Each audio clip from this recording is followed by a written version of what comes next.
Action 2 is what it was supposed to be. A story of a man who extracts people. And complete action in a heralding story of love and honor, of getting back, of regret, and all that stuff. Shout out to Uniqo Williams for that. That's how we do. It's a little joke between us if y'all ever watched the show. That this movie is actually worth seeing. I'm gonna do a non-spoiler one first. So we're gonna do non-spoiler, and then we're gonna do spoiler.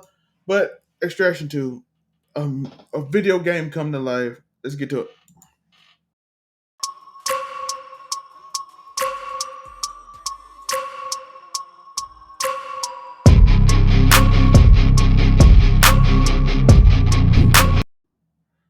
Yes, Extraction 2 by Chris, featured Chris Hemsworth, starring Chris Hemsworth, is an amazing movie. It is action packed. It has some of the best action scenes I've seen. Some of it don't make sense. It's not realistic. I don't want y'all coming. But if you just want to see some dumb fun action, some insane situations, some things that you probably shouldn't do, but it look cool, Chris Hemsworth did in this movie. Chris Hemsworth, this is like the non-spoiler part, by the way. I just want y'all to know. But Chris Hemsworth literally did action hero, super fun. Let me just disbelief myself. Action, cool stuff. Like half the stuff I saw in this movie was literally from a video game. I'm gonna go over some of it in spoiler part, but a lot of stuff was a video game. It was just cool to see. The visuals was amazing. The camera angles, everything. As a knowing videography, the little bit I do, the camera angles, everything looked cool. It's like little slow motion sequences during certain points. Um, it had the little bell ring scene with throwback that was so cool. Chris Hemsworth also showed a little bit of vulnerability. He said Thor can act, man. He said Thor can act. And he put on a performance in this movie. I thought it was really good. It showed like I like what if you did this as Thor, this would be the coolest movie ever. Like that's actually a comic book movie. This is a lot. Now, it is. I did have a problem with the movie. I think outside of Chris Hemsworth, it felt like it was just a bunch of emptiness characters. Outside of the coolness of the movie, like I said, if you just dismiss belief and just do the cool things, it's cool. And you can tell like they tried really hard with the camera angles and everything. But the characters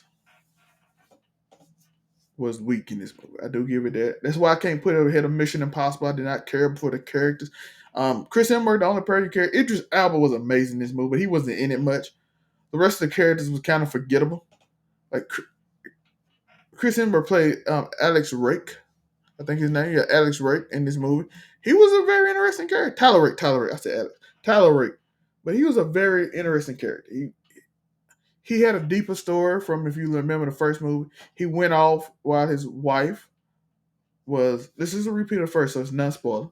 But he went off while his wife was like was with their son that had cancer, and he went off to do extraction. And he's found at the beginning of the movie after the first movie, in which we see him is rushed on the ocean and he's beat up and all that. This is like not important to the movie, but this is how you come into him, right?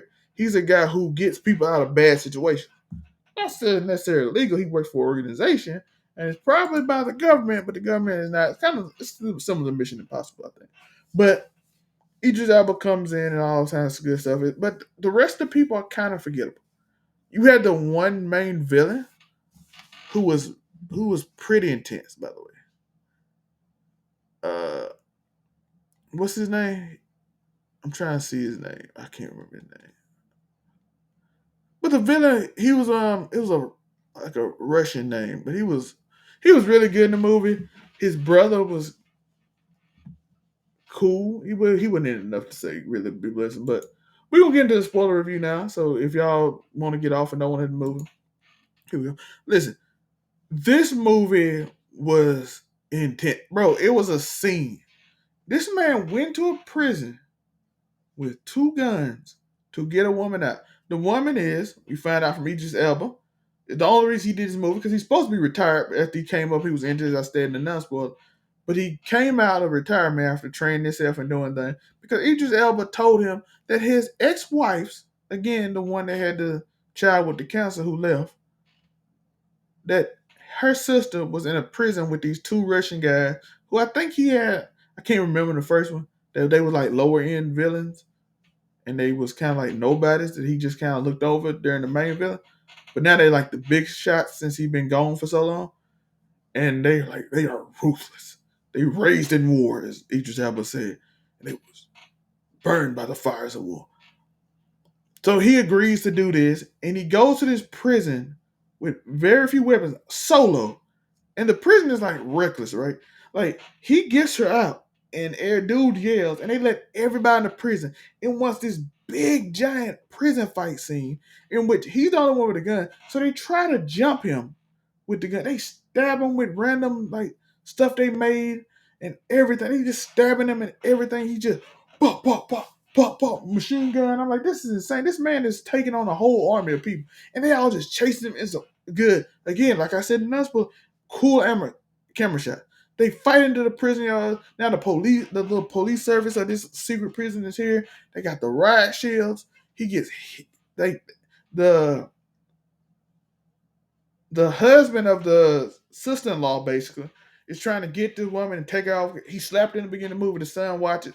The son is traumatized from this, but he kind of like, we are family.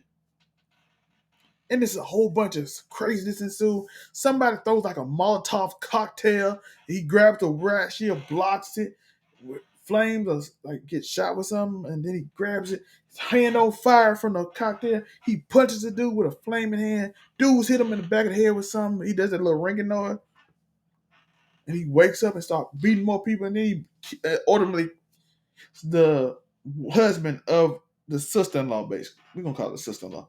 He basically listen, her name is Ketavan. That's the woman he's distracting. Again, he has a personal influence in there. And you just continue to see these crazy scenes because now they're after him. This whole place is after him, right?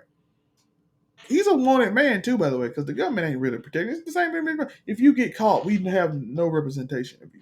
We don't know you. We'll deny who you are. And that's part of their job. He's the extraction team. He's expendable.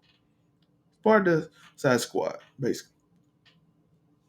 They on this train. They trying to get away. All of a sudden, the plane come out.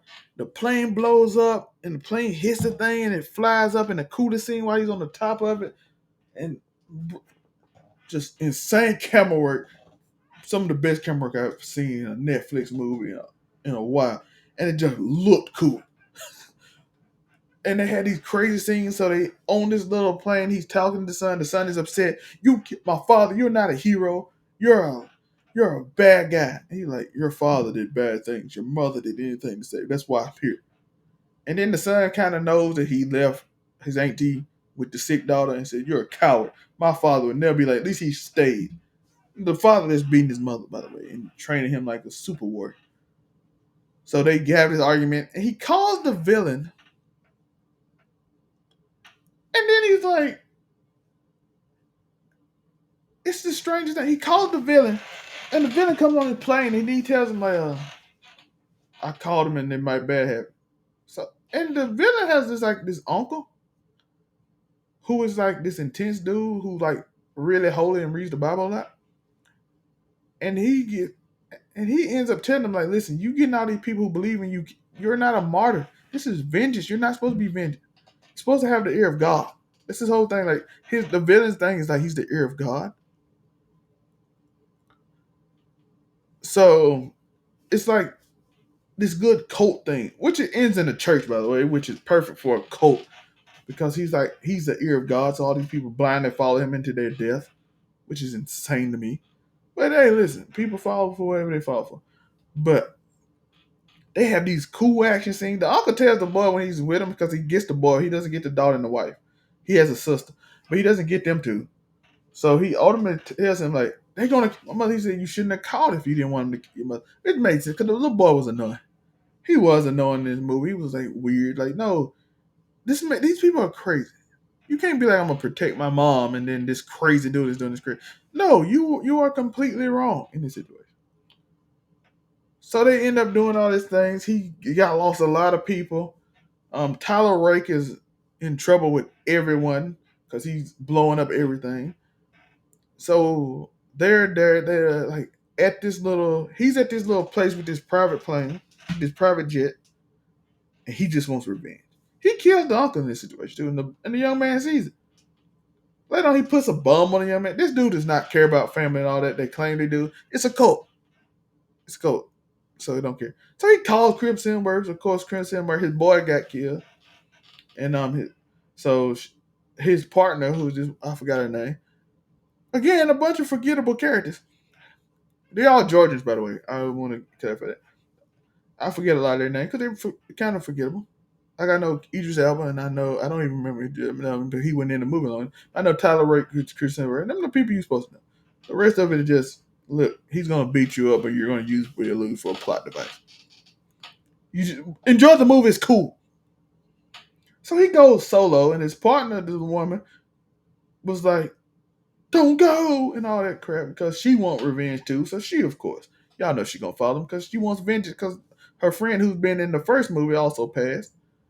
She passed it in the movie too. So he goes in his place and starts sniping people and gets stabbed and was losing blood and he was walking and bleeding everywhere. By the way, they had this on that little scene when I was like they was in a skyscraper building. I forgot to mention. I can't believe I forgot to mention. They had this cool fight scene on this glass top of the glass building. And it was y'all saw it. I don't have to talk about it. It was just cool. He did get y'all see he held his partner up, the woman, and he got shot in the hand and he held on. That's not real. That's insane. That is not realistic at all. Like I'm like, sir, like I'm trying this. I'm like, I don't care how tough and strong you are. If you have your hand grabbing onto a thing while you grabbing a whole dead weighted person who is knocked out, and you shoot them right here, they are not holding on. I don't care how strong, how much mental fortitude, how strong they have used to do what they handle their business to get their hand strong. You're not doing it. So that happened in the movie. It was cool skyscraper street. They was trying not to fall, but then he fell through the first floor. It was crazy. But that was a cool scene too. I almost forgot. I know y'all didn't want me to forget that. But yeah, they go a whole bunch of places, do a whole bunch of things. It was a fun movie. He gets the little boy back. His friend, of course, gets shot, and everybody passes away. And he gets the little boy back as he promised to be with her mother and her sister, even though he lost everybody in this whole ordeal. Basically, he didn't look. Oh, I forgot she didn't die though. She got shot. She didn't pass. I forgot the end. Idris Elba brung out. We was assuming she was dead because she was in the ER. I assumed she was dead. I probably wouldn't. That part I probably wouldn't listen to because it was a bunch of cool stuff happening. But she survived and she's gonna be with his team because he agreed to work with Idris Elba at the end. But they go in the church, perfect fitting place. Like I told you, camera angles in this thing is amazing. Like the way they shot the camera was so good in this movie. I don't hire whoever the director. What's his name? Sam Hargrave did his thing in this movie. That man, he's a former stuntman I read.